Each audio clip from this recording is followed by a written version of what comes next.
Hello everyone, welcome to my channel. My name is Liz. Thank you for stopping by.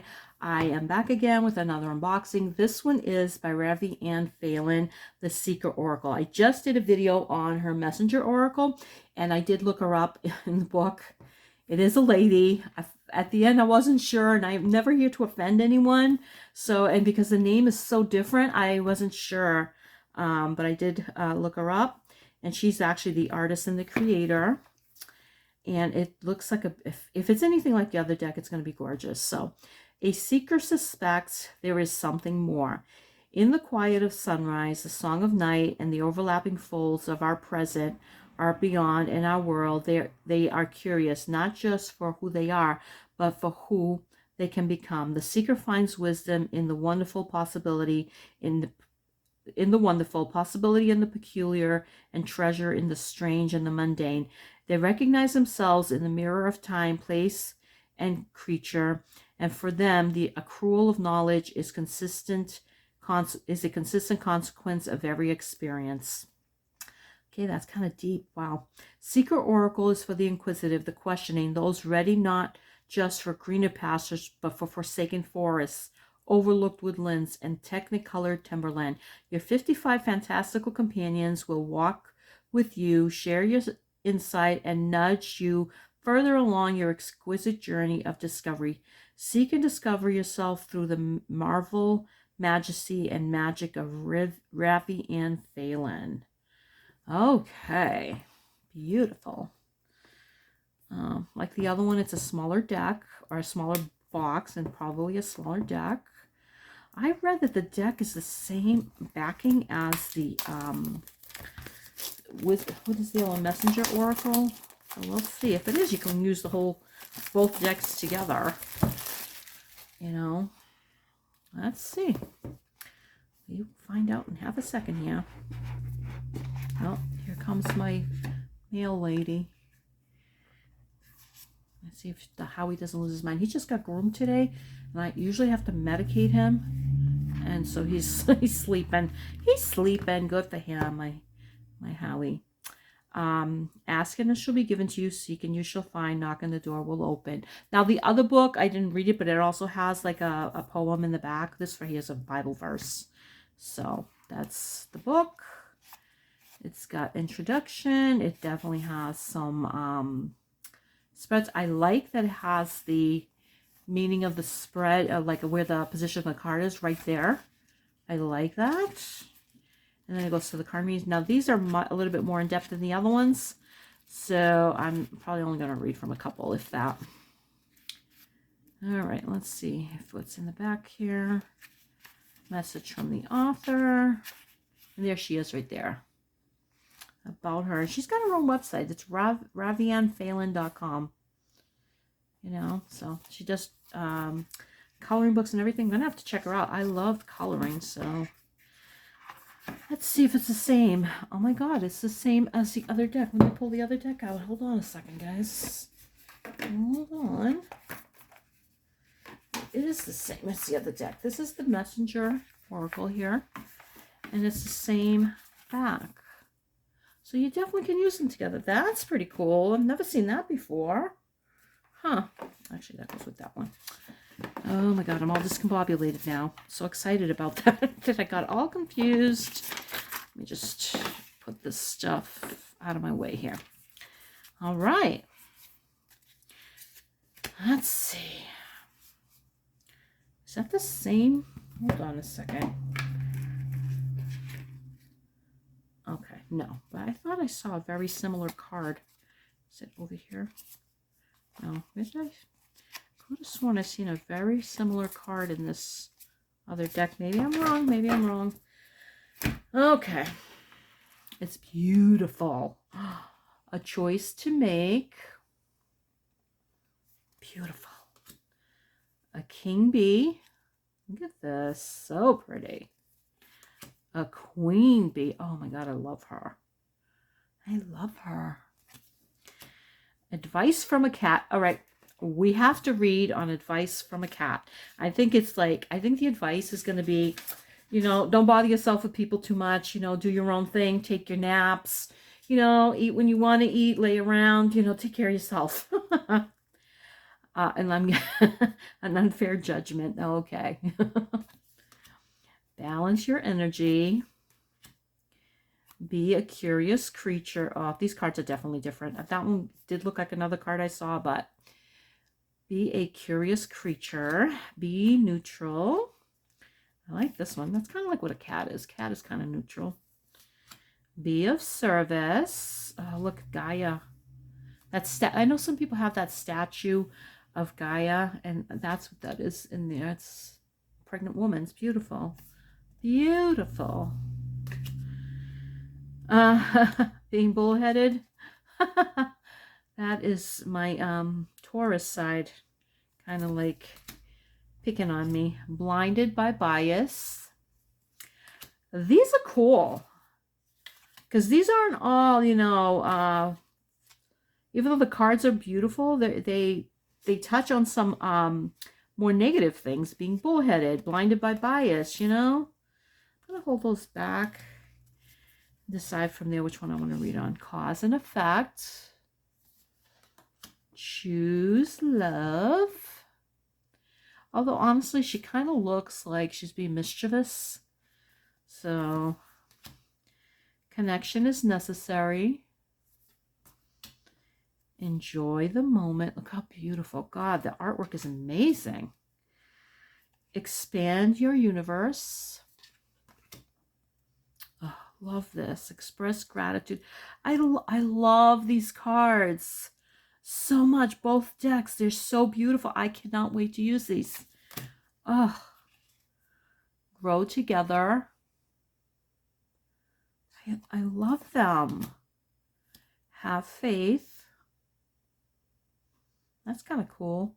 Like a baby holding on. There has to be a dragon claw. I love that. So pretty. Heed the vibes. I like that one. Scorpio, scorpion will sting you if you're not careful. You know. Here and now.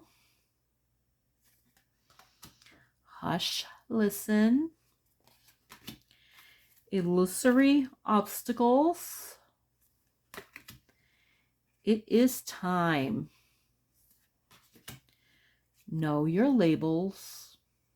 I love that. That's another one I'm curious about. I'm curious about them all, but of course I can't read them all. Knowledge is power. Leap of fortune. Life is a juggle. So you're juggling. I like his face. Very serious. Look to the future. Love it.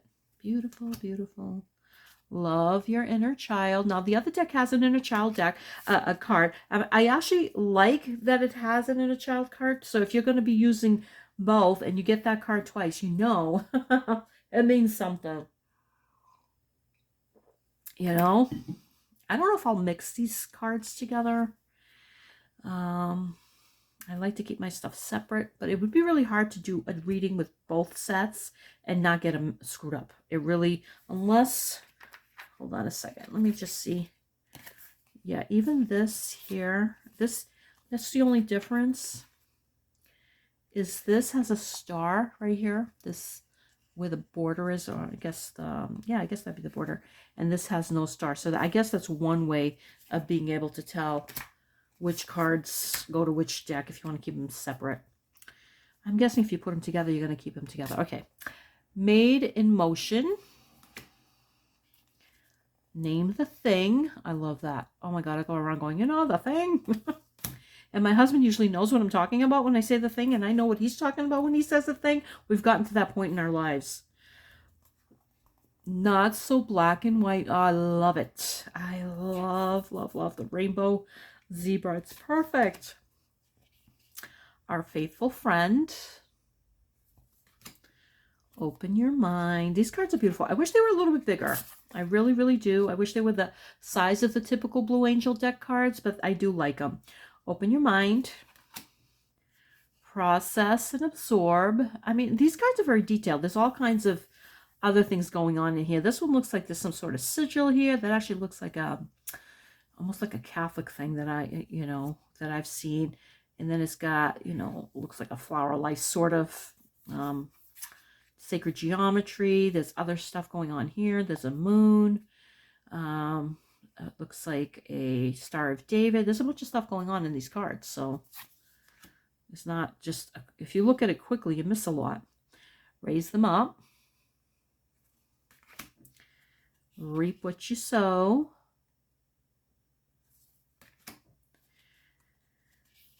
Respond with grace. I love it. Love it. See the patterns.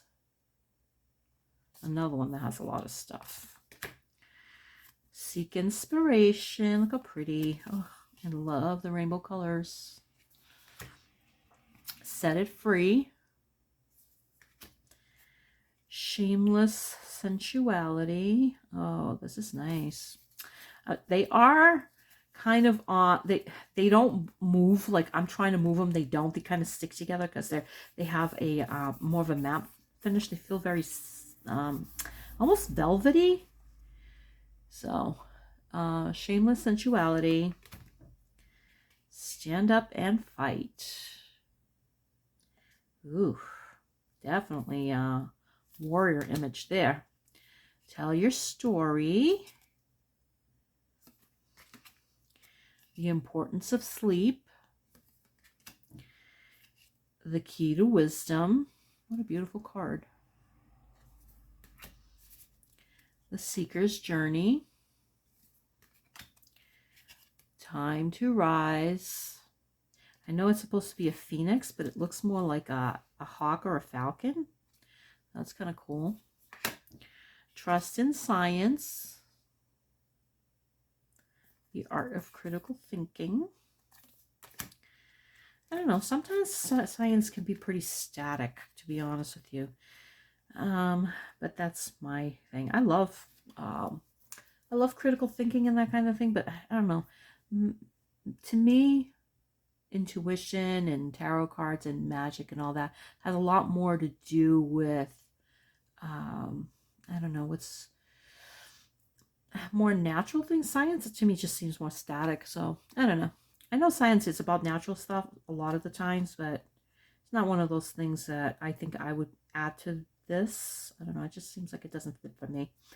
Undeserving villains. Aw, they are undeserving. They're little bats. I love bats. Unorthodox approach. I like that too. Ooh, I like this one. Weave your reality. I love the spider. Beautiful. I guess there's some big spiders that are supposed to be coming up our way. There's a new spider that's on the East Coast. They say they're fine because they're not dangerous to humans. I forget what they're called, but they could be up to 4 inches long. If I see one of those, I'm going to die. I'm not afraid of spiders, but one of those, I'm going to run. What do you seek? Your path alone. All right. Beautiful cards. Love them. All right, let's see. We're going to definitely do advice from a cat. And then we will pick another one. So advice from a cat. These have to be in alphabetical order. I definitely need a sip of my coffee. I've done 3 videos in a row and I am dry here. Okay. Advice from a cat. Here we go. Let me put it right here, see if you guys can see it.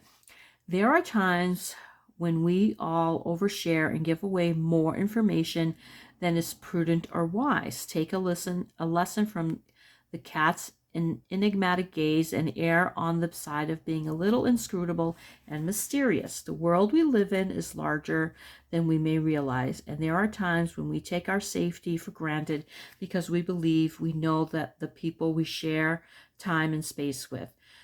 But how well do we know anyone, especially those we communicate with regularly but have never actually met? I'm guessing they're talking about like, internet isn't that the truth. I got burned really, really bad with somebody online, so I don't want to ever do that again. And I mean, it was just literally, she became psychotic. And I just don't have the energy for that. As you trust is your trust a little blind? Are you mindful of all the times, or do you occasionally let loose and behave in a manner or say something controversial or inflammatory that might become a cause for regret? Are you leaving footprints that allow others to track and trace you, to see where you have been, what you have done, and what you have said? Would a stranger's discovery leave you feeling proud or ashamed, safe or worried? Sharing is caring, and there are times when sharing our story is of great importance, as it allows us to be heard and others to feel less alone. It may bring good people into our lives, it may bring great reward, but we need to show a little judicious discrimination. Be mindful of how much you share and with whom. That which is not seen cannot be unseen. That which is heard cannot be unheard. That which is said cannot be unsaid. By being a little mysterious, you may save yourself from potential harm and future regret. We all have a tale to share. This funny, it says tale. we all have a tale to share. We might also have an audience, but a wise cat does not speak without purpose. Purpose.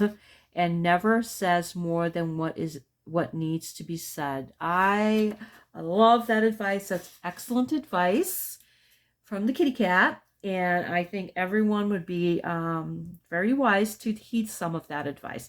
Not all. I mean, hey, things people say and do things, you can't judge somebody by something they said once or whatever. We've all said things that are like, when you think about it, you're like, oh my God, I can't believe I said that or did that or whatever. Nobody's perfect. We need to have some compassion for people. Let's see. Blinded by bias or know your labels, being bullheaded. Let's go blinded by bias because I kind of like that. Blinded by bias. No, I'm going on the B's here. Must be the last one. Yep. Bias is defined as the prejudice that has a person favoring a belief, an ideology, person, or group over another, often unfairly and without any informed reason. While some preferences, like for strawberry over chocolate, are innocent, bias is the foundation of all aggression, oppression, inequality, stereotyping, and social injustice. We can be good people at our core, but become less wise, less accepting, and empathetic because of our biases. Our biases influence our thoughts and emotions, our day-to-day lives, our interactions with others, our decision-making processes, our ability to be objective, impartial, and have an open mind. Even our ability to receive advice and help can be unduly affected. There's very little that's not influenced by our personal and often unconscious biases. I agree with that. Sometimes you have to step back and think, is the way I'm reacting to something because of what I really know to be true, or because of a bias that I really don't know for sure is true, but I've been conditioned to believe. I think a smart person examines their life and their belief systems. It's not easy, but you should do it. Okay. How do you address your biases? The first step is to accept that you have them. And everybody does. The second step is to learn to familiarize yourself with different kinds of biases and determine if they are present in your daily interactions. For example, if you are a woman who wants gender equality, do you react to women being objectified, but then objectify men? See, that's the thing, is you have to look at yourself really seriously. Bias often expresses as an assumption. For example, believing that a person with a mental illness is more likely to harm another person than someone without one. It can be seen in the belief that a person with a disability always needs to be helped or wants to be fixed, when many are at peace with their situation and capable of doing everything others can do, possibly more. By exploring our personal biases and reducing their influence, you can then identify and help eliminate bias and its effects in the broader community. I agree. I like this a lot. Although I'll be honest, I'm not one to get out there into the broader community too much. I love my solitude. But I do these videos and stuff, so I guess in a way that's kind of my way to get out there, and talk about certain things. How many of you? Okay, we're 19 minutes in. Let's do know your labels. Oh, your labels. I like this book. This book is really good. To be honest, I might read just the book. Oh, went right to it. So I might read the book because I think the book has a lot of excellent advice here. Okay. Humans are multifaceted beings. We have more facets in our nature and personality than the Drakven has scales and feathers. To some, Drakven is a divine messenger, while others see him as a demonic being. Is this the Drakven? This must be. Oh, yeah, it is. I thought it was a raven. It actually has scales and stuff. Okay. While others see him as a demonic being. Who can say that either label is accurate? Nobody but the Drakven himself knows for certain. The Drakven says that some of his labels are he, him, dragon, chimera, harbinger, messenger, guide, celestial, magical, divine, ancient, creative, innovative, critical, impatient, noisy, stubborn, gregarious, insistent, persistent, demanding, devious, manipulative, cunning, and absent-minded. And the list is incomplete. Forever changing, Drakven is more than the labels he has offered. And if you have noticed, some of the labels he embraces are negative. Drakven chooses to be truthful about his nature, for the Drakven is also whole, authentic, and honest. He explores his nature. He knows his strengths and weaknesses. He accepts that he has a shadow side, that he is a little bit naughty and not always nice. He also knows that he is predominantly kind and gentle. Drakven knows his labels, and that makes him powerful. He knows who he is, and he knows, he knows who he is, and because he knows who he is, his feathers do not get him ruffled when others try to define him or limit him. He understands that there are times when the labels others use to define him are accurate, but also that they are not all he is. By knowing his labels, Drakven knows he will never be what others expect him to be. He will always be more. Do you know your labels? I like this. This is, like I said, I think I'm going to read the book. I really, really like the writing here. Very thought-provoking. All right, being bullheaded. Well, why not? It's going to take me a couple minutes. Being bullheaded. Disagreements can arise in any relationship. We all have an opinion. We all want to be heard. Unfortunately, there are times when opinions clash and friends or loved ones become foe. Things can go from bad to worse when one or both parties believe that their actions are 100% justified and in turn make an unyielding hardline stance that feels like a punishment. The warring parties withdraw their support. They give each other the cold shoulder. They refuse to discuss the matter or apologize because in their minds they both believe that they are right and the other wrong. Like the Minotaur messenger, they choose to be bullheaded. However, there are times when we need to ask ourselves whether the relationship is worth the price of being right. What do we truly stand to lose by being stubborn if we choose to insist that we are right for all the wrong reasons? Sometimes, unless the argument reveals an absence of respect or that core values are not shared, we need to yield and be open to compromise. That's 100% true there. We need to be mindful that sometimes both sides of an argument or dispute can have a foundation of truth and integrity. Contradictory points of view can both be valid. Sometimes a concession needs to be made so peace and harmony can be maintained or restored. If love is more important than being right, you need to make a choice to dull those horns and meet somewhere in the middle. Don't let a wounded ego, pride, or stubbornness be the driving force behind your actions. I love that. That is so true. I have honestly, we all get into those arguments with people that we love and care about. And, sometimes you just have to say, okay, we can agree to disagree. We can meet in the middle, or I'm sorry, I didn't mean to say that. If we love our people, there are times where you have to take a stand and say, I'm not going to put up with disrespect. That's different. But sometimes it's just a silly argument. I'm married now, how many years? 34? Is it going to be 35 years this year? Oh my God, it's going to be 35 years. Oh, can't believe it. Feels like yesterday. You don't stay married 35 years by being stubborn and always thinking you're right. I'm right a lot of the time. And my husband's very patient and very good. But we really don't argue very much. That's the one good thing. We really, really, very rarely argue. You know, we have a very, very easygoing relationship with each other. All right, guys. Thank you for listening. I appreciate it so much. I hope you have a beautiful day wherever you are. Take care of yourselves. These cards are amazing. Both this deck and this deck here, which is the Messenger Oracle. You can use them together. They are amazing. I got them on Magic. They're cheaper on Magic. Get the 20% off. You get an extra deck. An extra deck. If you do over 50, you get for free shipping. I mean, you can't go wrong. You can't go wrong. All right, guys. Take care of yourselves. Blessings and thank you. Let's all be good and kind to ourselves and each other.